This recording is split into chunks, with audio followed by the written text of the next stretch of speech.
இன்றைய தியானம். ஆகையால் என் வார்த்தைகளில் ஒன்றாகிலும் இனி தாமதிப்பதில்லை என்று கர்த்தராகிய ஆண்டவர் உரைக்கிறார்.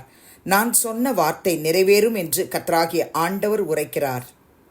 எசேக்கியேல் 12:28. ஆண்டவரும் இரட்சகருமாகிய இயேசு கிறிஸ்துவின் நாமத்தினாலே இந்த காலை வேளையில இன்றைய தியான நிகழ்ச்சியின் வாயிலாக உங்கள் ஒவ்வொருவரையும் சந்திப்பதில் நான் கிறிஸ்துவுக்குள் மிக்க மகிழ்ச்சி அடைகிறேன். பிரியமானவர்களே, எசேக்கியேல் தீர்க்கதரிசியின் இடத்துல கர்த்தர் சொல்லுகிறதான ஒரு வார்த்தை, என் வார்த்தைகளில் ஒன்றாகிலும் இனி தாமதிப்பது இல்லை என்று கர்த்தராகிய ஆண்டவர் உரைக்கிறார் என்று சொல்லி எழுதி வைத்திருக்கிறார். நான் சொன்ன வார்த்தை நிறைவேறும் என்று கர்த்தராகிய ஆண்டவர் உரைக்கிறார் என்று அவர்களோடே சொல் என்றார். அப்போ கர்த்தர் பழைய ஏற்பாட்டிலே தீர்க்கதரிசிகள் மூலமாக தம்முடைய ஜனங்களுக்கு சில காரியங்களை கன்வே பண்றார்.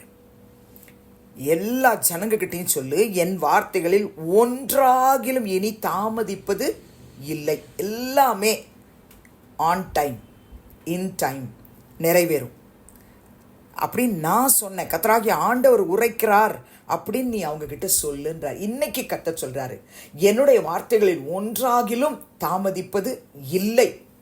மத்தேயு 24 நீங்கள் 1 முதல் வாசிப்பீர்கள் என்று சொன்னால், கடைசி நாட்களில் என்ன சம்பவிக்கும்னு சொன்னாரோ அவைகள் எல்லாம் இந்நாள் வரைக்கும் நம்ம பார்த்துக்கிட்டே இருக்கிறோம். அதுவும் கடைசி மணி நேரங்களில் இருக்கிறோம்.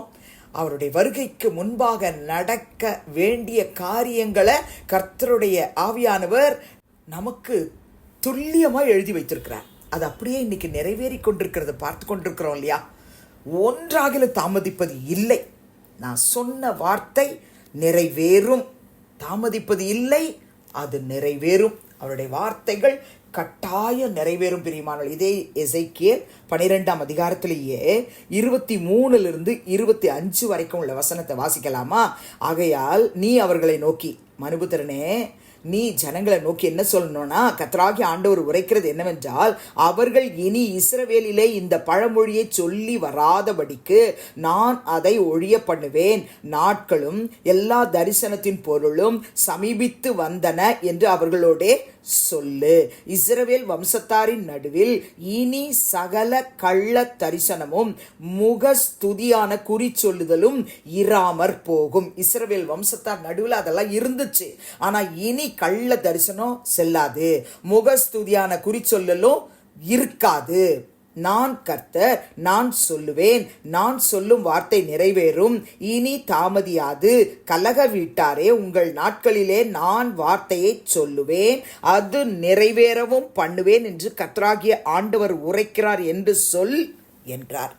அவர் சொன்ன வார்த்தையை தீர்க்கதரிசி அப்படியே சொன்னார். பிரியமானவர்களே, இன்றைக்கும் கர்த்தர் சொல்றத அப்படியே சொல்லக்கூடிய தீர்க்கதரிசிகள் இன்னைக்கு இருக்கிறாங்களா? அப்படி இருப்பாங்கன்னா உண்மையாகவே அவர்கள் கர்த்தருடைய தீர்க்கதரிசிகள். அவங்க சொல்றது அப்படியே நிறைவேறணும்.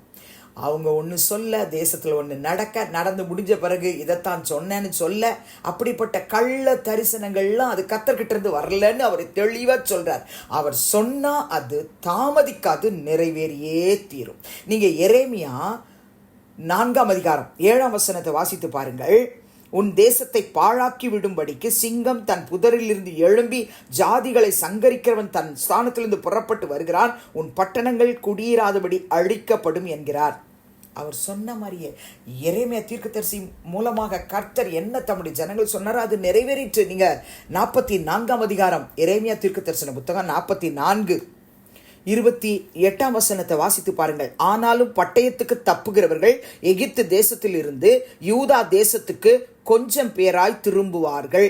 அப்படியே எகிப்து தேசத்திலிருந்து தங்கியிருக்க வந்த யூதாவில் மீதியான அனைவரும் அக்காலத்திலே தங்களுடைய வார்த்தையையோ என் வார்த்தையையோ யாருடைய வார்த்தை மெய்ப்படும் என்று அறிவார்கள் என்று கர்த்தர் தெளிவாய் கொடுக்கிறார். பிரியமானவர்களே, நீங்க பழைய ஏற்பாட்டில் வாசிக்கிற காரியங்கள் புதிய ஏற்பாட்டுக்கு வரும்பொழுது ஆண்டவராகிய இயேசு கிறிஸ்து லூக்காவின் சுவிசேஷம் 21 34 36 வரை உள்ள வசனத்தில் சொல்லும்போது சொல்லுகிறார். தயவு செய்து அந்த வசனத்தை வாசியுங்கள்.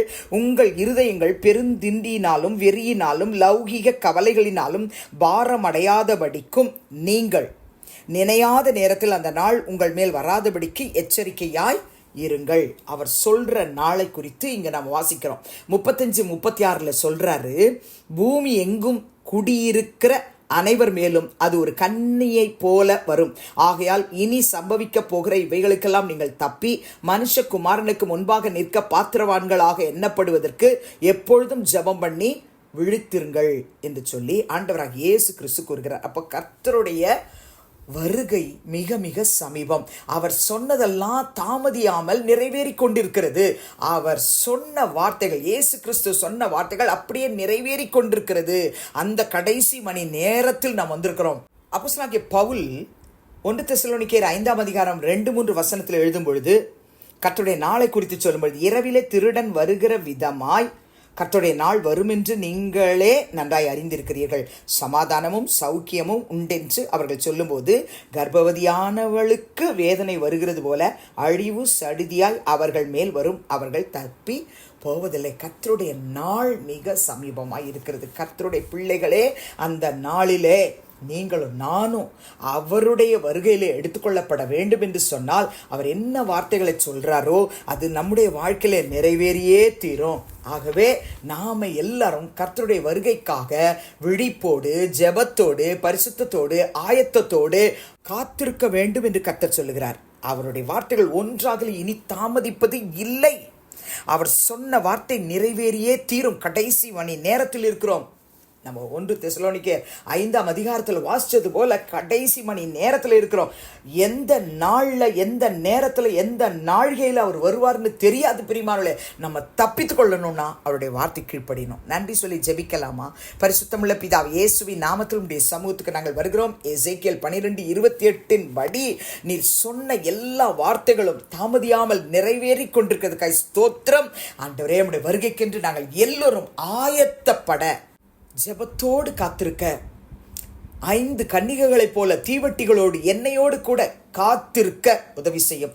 கள்ள தரிசனங்களும் ஆண்டவரே உமக்கு விருப்பமில்லாத காரியங்களையும் செய்து கொண்டிருக்கிற ஒவ்வொருவரையும் கர்த்தர் இந்த நாட்களில் சந்தியும், ரட்சியும், விடுவியும், ஆசீர்வதியும். இயேசுவின் நாமத்தில் பிதாவே, ஆமென். கிறிஸ்துவுக்குள் பிரியமானவர்களே, இந்த நாளிலே கர்த்தர் தாமே உங்களோடு கூட இருப்பாராக, உங்களை ஆசீர்வதிப்பாராக, உங்களை நடத்துவாராக. ஆமென்.